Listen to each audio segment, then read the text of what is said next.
Hi, I'm Jeff. I'm a contributor at dirtyshirt.info. Got a little project working today. So actually we have a 99 Nissan Quest van. It's actually a work truck that we use at my place of employment. And some of the individuals that I work with came back and said, hey, I smell something and it doesn't really feel right and I hear some noise and things like that. So we're going to take a look at that, and let's talk about drivability for a second. So as I mentioned, it was actually smoking. It was coming out of the driver's side front, and when I just drove the vehicle about 10 miles to get it from my place of employment to home, and the way it's acting is that when you take your feet off the gas, it'll sort of lunge you forward, almost like the brakes are on. We're getting an intermittent brake light in the dash. Today's about 65 degrees. I have shorts on, and what I did was I just walked past that wheel, that particular wheel. I can feel the heat radiating off it. So it's definitely like a caliper problem or something like this. You can definitely smell it. And actually I did the same thing with all four wheels, and I can feel a little bit of the same thing in the right rear as far as it emanating heat from that area. So what I'm going to do is I'm going to lift the car up. I'm going to make sure that it's in neutral. The first thing I'm going to do is just try and spin a tire and see if I can do that manually. If it's tough to do or something like that, that'll just at least give me an idea of where to head. Okay, I've lifted the front of the van up. It is in neutral. I have wheel chocks in the back so that it doesn't tend to want to roll down the driveway out of the shop here. And again, it's in neutral. So here's what happens when I try and spin this tire with the vehicle in neutral. It will go, but I have to give it quite a bit of muscle, and it gets harder as it goes around. So let's go over to the other side, show you that as in comparison. See, very easy to do, no problem over here. So next thing is we'll pull the wheels off, and by the way, this is the way this came back from the shop. I haven't even touched these wheels yet. You can see this center plate here is just getting ready to, fall off. The shop did look at it, and I don't know if this thing has gotten hot and melted or if it's broken or what, but I'll have to take a closer look at it. Okay, so evidently we definitely have a problem with the caliper. I've pulled it off here, and let's do a little zoom in here so you can see kind of what's going on, and I'll try and do my best with the lights and dark spaces and all that. You can see this white stuff has started to come about on these pads, and you can also see that one is a little bit thinner than this one too, so that kind of an indication there that there's a problem. And when I flip this over, you notice too that this is chipped, and I've actually never seen that before. The piston is chipped as well as the pad itself in here. So this has been exposed to some serious high heat. What I'm going to do is give the parts house a call here in just a minute and talk to them about replacing the caliper, the pads on both sides, and I'm quite certain too is that it'd probably be a good idea to replace these rotors unless I find out that there's just some kind of crazy expense involved here. We'll probably just do the rotors too. So kind of a new start in the front here, and that's what we're into. Okay, I may have mentioned in one of the previous segments that this car came back from a shop with some estimated work to do on it, and one of the things that they recommended happen was that the master cylinder be replaced. And I just found it really, really odd that all these brake problems are happening at once. So I did take a look at the master cylinder, and what I found was brake fluid on the cylinder, actually below it. I don't understand completely why it's doing what it's doing. I expected a seal or something to leak, but it's actually coming out from underneath here as best I can tell. So I don't know, I'm not going to say one way or another about how that got that way, but what I'm going to do right now is I'm going to take and spray this down, clean it up, get all the wet brake fluid off of it, and then see how it goes, right? Does it continue to leak, or what's the situation? So that's how we're going to handle that. But right now we're going to get the wheel straightened around first, because that's just a priority. The vehicle won't run in its current state. I made a run to the parts house, and here's the caliper. It's actually, there's a core charge associated with this, so if you don't take the old one back, you'll have to take the old one back at some point because it's worth about 30 bucks. What I will point out though is that the bolts that hold the caliper onto the frame on the wheel, in this case it's actually a hex head. On the ones that are on there now, the caliper that's on there, it's actually a Torx. So you have to have these tools in order to get this off there. There's no two ways about it. So a couple things that I picked up was lubrication grease, right? Hardware kit, the pads themselves, and I always go with, especially on an older vehicle like this, I always go with like the mid-range. I don't want to go cheap and I don't want to go really high, so these are about $33 for the fronts. That's what we're going to do. I did pick up, in addition to that, a couple of rotors here in this situation. So that's what's going to happen right now. I'm even debating about whether or not to replace the brake line on the brake caliper that has the problem, because everything got so hot, and I'm still sort of not quite there yet. The parts house didn't have it, and I'd have to order that, so it's debatable about how we'll handle it. But I like to fix systems rather than just hang parts, because systems solve problems long term. Hanging parts cause you to have to go back in and fix things later on. So that's where we're at. Okay, to get the caliper off, we have to take off the line from there. That's going to introduce air to the system. We're going to have to get that out. We'll bleed that out later, and I'll demonstrate that later on. I just do want to point out, with the new caliper, comes with 2 new washers right here. They're going to go on either side of the brake line here. So I've got the bolt partially out, and there's one goes here, one goes here, and that's, you got to have that, right? I also kind of partially installed this so that I could break this loose. After the inspection, I needed to put it back in order to get this loose, because it's really, really tight. 12mm socket took care of that job.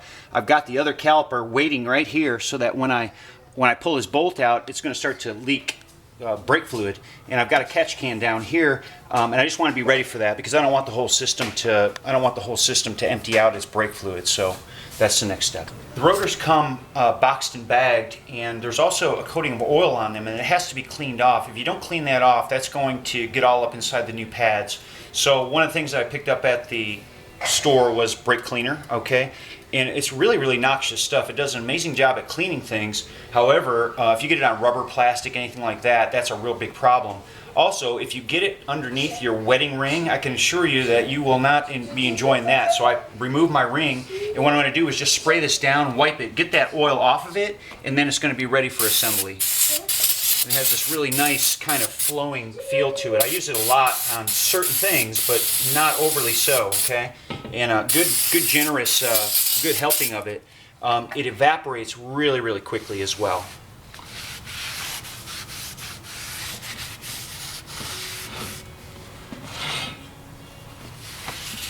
Alright, so I've assembled the new caliper along with the new pads.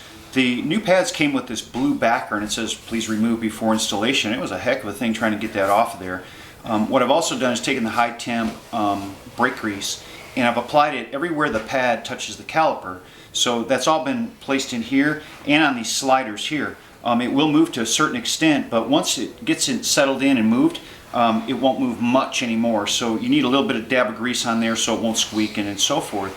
And if you hold this up, you really get a sense at how large the pads are. So the ones that were burned up are probably there's probably about 25% or so left on them. So here's the new rig. I'm going to go ahead and set this into place. I'm going to bolt this all down the way it goes over the new rotor, and then I'll put the brake line on, because then I have something to hold it still so I can tighten the brake line down properly. So let's take a look over here. I've already put the new rotor on, and you kind of get a sense of, kind of how this is all going to go together, and it's kind of all just hangs loose for the moment. I'm also going to put some brake grease here as well, and then here too, because there is a certain amount of movement that occurs. It's not much, but it is a little bit. Okay, so this side is actually done. Got everything put together, and I was really, really careful. And by the way, this is going to stay loose until we actually actuate the brake. So that's just the way it is for now while it's assembled, and then it will get better as we go. So part of the situation is I had the 2 bolts here. I did replace for the brake line the couple of washers that are involved here, and did grease it up as I mentioned. So that's ready to go. We'll do the other side now. And then it's going to be time to add some fluid and bleed the brake. So we're on the other side, and it's going to be considerably easier over here because we're not replacing the caliper. However, the steps are going to change just a little bit, because I have to make arrangements to fit the new pads in, and I'll show you how I'm going to do that. And one of the things that I learned on this particular vehicle as well is that the pins that hold the caliper on, they need to be out a good ways, or else the whole thing just will not loosen up. You need to sort of work them out so that they're, what is that, half an inch, quarter of an inch, something like that, maybe 3/8. They need to be well away so that you can pull this whole caliper out. But check up inside here now, right? Okay, so here's the piston. As time has gone on and the brake pad has worn down, the piston continues to protrude further and further outside of its housing. And in order to fit the new pads in, which are about twice the size of the pad that's on there now. I need to make arrangements in order to do that. And the way I'm going to do that is I'm going to take a large pair of channel locks and I'm going to grab a hold of that piston and I'm going to squeeze it back into its bore here. I'm also going to watch the level of fluid in the master cylinder, because if you overfill it, then we got a problem, right? I mean, might need to siphon some off, because the liquid that's in here now and has displaced is now going to be pushed back into the master cylinder, and I have to make provisions for that. So I am also going to go really, really slowly. I'm not going to force this. I'm just going to ease this thing back in, let the fluid go. You know, it's kind of pinkies up work, right? This is not something that we're going to force, because this is an older vehicle. We already know that we have at least some brake fluid showing up at the master cylinder, and I'm not really sure what that's all about, but I don't want to exacerbate the problem, right? So nice and easy. I'm going to take those channel locks, take that piston, and squeeze that back in. If you don't have a big channel lock like that, one way to do it is say like a C-clamp or something like that, and just ease that baby back in there, and that'll give you enough room to get the new pads back on, and they'll fit over the rotors. Alright, so we finished up over here. The only thing that I really did other than squeeze the piston back into the caliper on this side is that I added some grease to the pins that hold the caliper together. The new caliper on the other side came already pre-greased, so that's really the only thing. You know, you just need to use your mechanical abilities, right, to get this thing together. For whatever reason, I just struggled more on this side, just getting the pins lined up. And, you know, I ran over to the other side, I checked it, you know, do a little bit of visual, you know, math and measurement, and came back here and just kind of worked it in. But for whatever reason, I couldn't get those pins lined up, but they're in, and everything comes together. You just got to be patient with it, and don't force anything, right? Don't use big tools trying to start bolts or things like that. You'll strip that stuff faster than anything. So it went back together, and again, I was really careful not to get anything on the surface of the rotor. You know, you can touch the center hub all day long. It's not going to be a problem, and get, you know, with your goopy hands and all that, but you can't get it on the surface here, or else it's going to get on, it's going to contaminate the pad, and then you'll have problems. So now we're going to get some helpers. We're going to bleed the brakes and see where we're at. So let's talk about brake fluid for a second. It does a number of things for you. First thing to keep in mind is that the brake system is a hydraulic. It has an oil in it. That oil has special properties, and it does a certain function. We have now introduced air, a mixture of air. When we put the new caliper on, we have to get that air out. The brake fluid does two things, and by the way, before I forget to mention this, it's the only liquid in the vehicle that does not circulate. So we know this wheel got hot, and we also know that it dripped out a whole bunch of brake fluid. Now what we have to do is make sure that we get that air out of there, and we're going to follow a very specific procedure in order to do that. I have a gentleman running the camera, and I also have a helper inside the vehicle, and she's going to follow my instructions based on what I tell her to do. What I've done is I've topped off the brake fluid in the master cylinder here, and throughout this procedure I'm going to watch this virtually at every move to make sure that we never run out of brake fluid, because if we run out of brake fluid here, we're going to push air from the master cylinder out to all the wheels. So that is something that is definitely going to be managed. There are automated tools that help you do this, but if you're at home, this is a totally doable way to get the air out of the system. So what I'm going to do is this. I'm going to ask my helper inside the car to go ahead, with the car off, is to push the brake pedal to the floor and hold it. So go ahead and do that. Let me know when it's down. Down. Okay. And then lift up again. Press one more time. Okay. Is the pedal feel any different? It feels completely different. Okay. Hold on a second. We're going to come down here, and there's a bleeder screw on this caliper, right? And it's a hollow deal, and it shuts off when it's tight, and when you loosen it, it will actually allow liquid and or air to come out. That's its purpose. Because it is hollow, you want to be careful with these things, especially on the other wheels, and if we end up having to go back to those other wheels to bleed air out of those, that's just something we're going to have to be careful with, because they tend to want to break, and then you've got a real problem. You'll have to drill that out and replace it. So, you know, big problem. I'm also going to crack it open really, really slowly, because I don't want it going shooting out all over the place, in my face, and so forth. So I'm just going to break it open like really, really gently. And Lindsay, would you hold the brake down? Is that where you're at right now? Yeah, okay. So I'm just going to break it loose gently until I see something happening here. Now her pedal is going to start to go all the way down to the floor when I relieve this pressure. And let me know if it goes to the floor.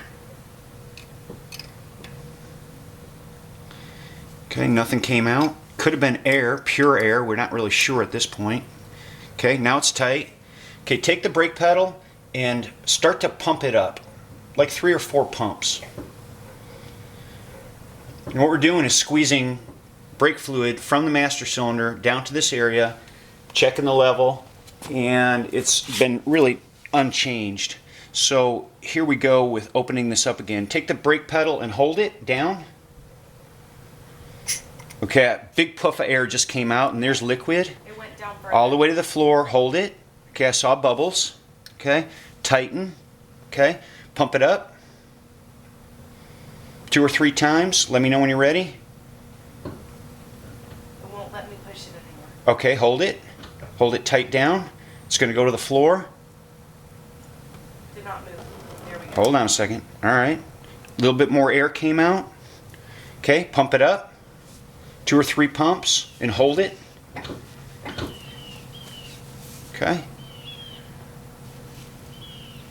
Saw more air come out just a little tiny bit. Okay, tightened it up. Okay, pump it up. Hold it.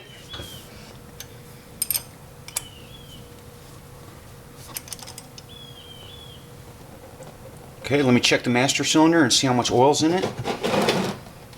Okay, it's tight. Okay, no problem. There's plenty of oil in the master cylinder. It's come down from the edge right here down to about here. So we lost about 1/4 of an inch. No big deal. We still got lots to go. All right, pump it up. Hold it. Okay, I don't see any more air coming out of it. Tighten that up. Now, what I'm going to do is I'm going to have her start the car up, and we're just going to test the pedal like that. It may still feel spongy, and if air went to other areas within the brake system, it's not going to feel right. It's not going to give this really nice tight feel to it. And if I have to, I'll go to every wheel and do this exact same procedure. But I'm going to start with the wheel that is farthest away from the master cylinder. And it's almost always on an American, well, this is actually a foreign car, but it's almost always going to be the right rear. Then I'm going to go to the left rear. Then I'm going to go to the right front, then come back to the left front. In that order, in this procedure, this pump it up, hold it, check the brake fluid, let it out. And if you see any kind of bubbles or any kind of air or any kind of other than pure liquid brake fluid coming out, you have to continue to go until it's a clear stream of brake fluid. And it's also a good way too, just to get rid of some old nasty brake fluid. You know, that's a service that's performed oftentimes. And let me get back to the brake fluid properties as well. Its function is to absorb moisture. That's what it does. And old brake fluid will sit there and just absorb all the moisture it possibly can until it is saturated. So don't use old stuff. If it's sitting around on the shelf or something, just pitch that and go get you another bottle. I think that was $6 for that big old bottle I have. It's not worth putting, you know, crappy brake fluid in, so keep that in mind. So here we go. We're going to test them here in just a minute. Okay, so we'll tie this one off. We just went for a test drive. I did not bleed any of the other wheels. Took it out for probably a 5-mile trip and seemed to be very, very good. It got better as we drove and as we used the brakes, and of course I was real gentle on them until they break in. Then you can really start to kind of use them to their full capacity. But brakes are good. I just checked the master cylinder too. I had washed it down between takes of our video here, and just that short little drive, you know, I don't see any brake fluid. That's not to say that it's not going to leak later, but right now the work van is ready to go and drivable. And we'll kind of take these other problems that showed up on this estimate kind of one at a time. Definitely has a, I believe what it is, a power steering leak. I actually left a little spot in the shop here, so to be continued. Thanks for watching.